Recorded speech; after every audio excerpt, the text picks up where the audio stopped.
shot those crucial baskets, as well as the way the rest of the team closed out today's game? Yeah, first of all, thank you, and then I would like to greet, my group, FOB, sa Kamuning. I think this win is, there's a lot of guts from our player, especially tinanong si CJ about the play. So he's part of the play. He's the recipient of inbound pass, and then we're not after the 4 points or 3 points. We want to quick 2 points, but knowing CJ, gusto niyang manalo eh. And never kung pinagbabawalan siyang tumira any part of the court as long as it is a good shot or the situation is kailangan itira yon. And siguro earlier during the first half nagkaroon kami ng counting altercation, but I have to respect everybody because what I feel is gusto niya manalo eh. But I want to let him know that I'm the coach of the team. They should respect me also. And then he apologized. And that's why and it turned out na maganda nangyari, na focus. And then yung focus niya to win na dahil gusto niya magpakita, ganyan, and that's one thing. And that but that's already the thing of the past because after all, we're teammate kailangan we have to unite and then together para hindi maapektuhan yung team. And the good thing with the team is talagang nakikita nila pasensyoso sila lahat eh. And then nakita nyo naman nung maganda ginagawa niya lahat sa kanyang bola, and all my plays siya tinatawag ko lahat. Before that si Don naman eh. Si Don. And then si Don isa rin maganda nilaro niya, and then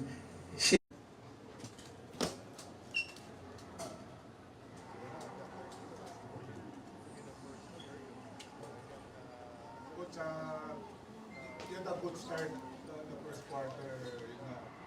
Pero sabi si TNT, bumalik ng second quarter. They took the lead. They led by 11 yata. So, parang nabaliktad. kung ano yung kwento ng first two games na nangyari pero nag-iba na nawala yung lamang mo. Yeah, I think the first of all I think yung game plan namin at the start maganda eh. Kaya lang hindi na sustain because na overwhelmed kami ng lamang eh. Usually that's a human nature eh, but we have to address to them na this is a finals, so cannot afford to relax because our opponent is always thinking how to get back because this is a championship game.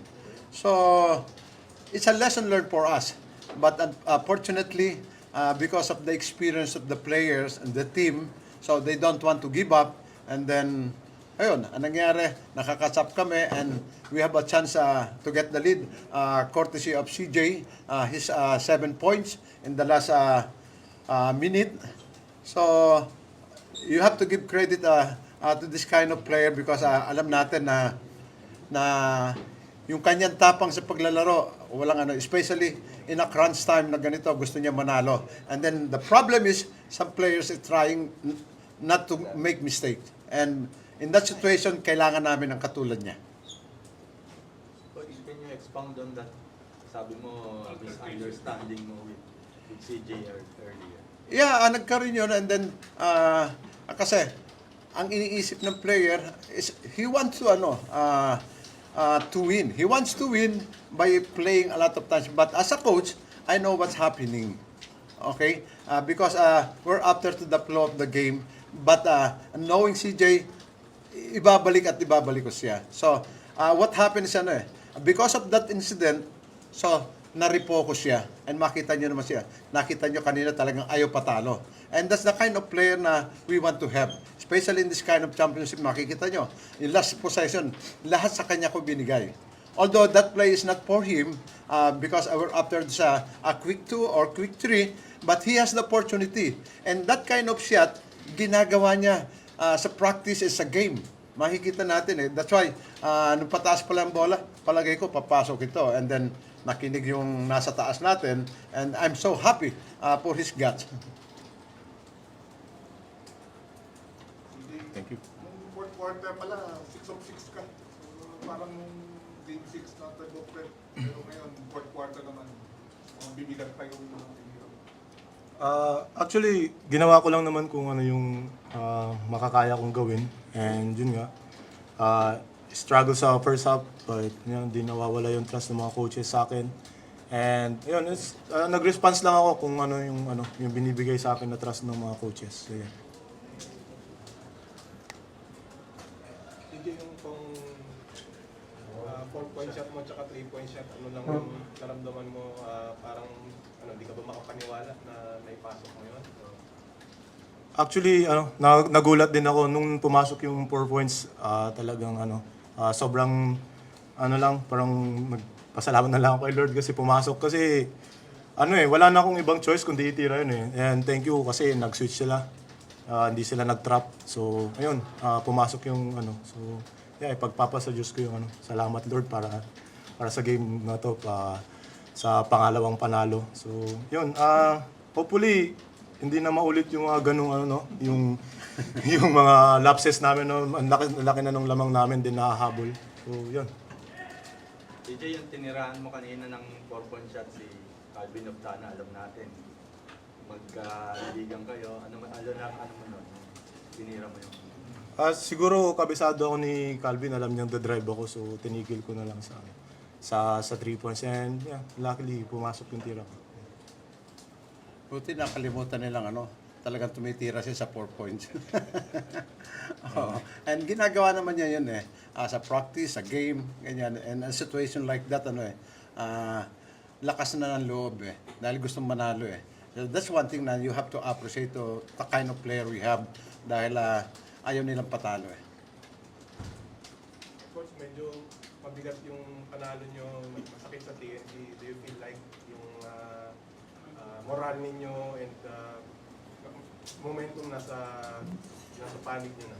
Actually, before the game, this game is really important for us because this is pivotal na-reduce na sa best of 5. So, game 1 is very important because you have a chance to relax for a while because the next game is on Wednesday. So, we have a viewing tomorrow and then shooting and then Tuesday back to regular practice and then Wednesday game time. So, but first and foremost, kailangan they have to recover physically, mentally, and then kailangan makuha uli nila yung to refocus on the next game because alam natin na talk and text after na nakatied kami, nakita natin yung bagsik nila ngayon and nakita natin yung kanilang adjustment and then mabuti nila nakapag response kami and then during the game kasi sa practice there's no drastic changes magagawa mo dahil it's a matter of just explaining to them what to do, what the situation is and katulad sinasabi ko last game makita mo ang taas ng shooting percentage namin is 55 and in a championship game 55%, so that's a lot and then we give up only 2 second chance points for them and tonight almost talo kami sa lahat ng department but because of makita nyo shooting percentage 39 versus 41 but ayun nga ayaw patalo ng mga players kaya credit sa kanila.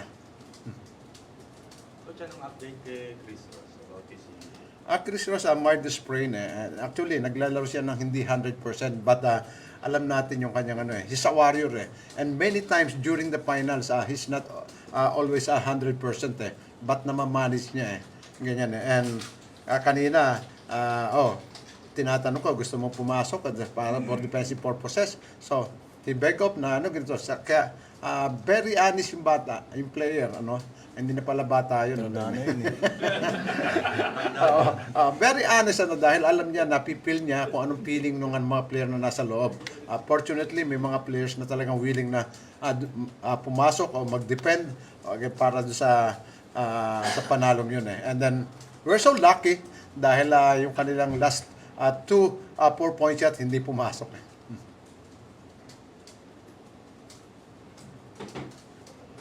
And that sums up our post-game press conference. Thank you, guys. Thank you and congratulations once again to SMB. Okay, no?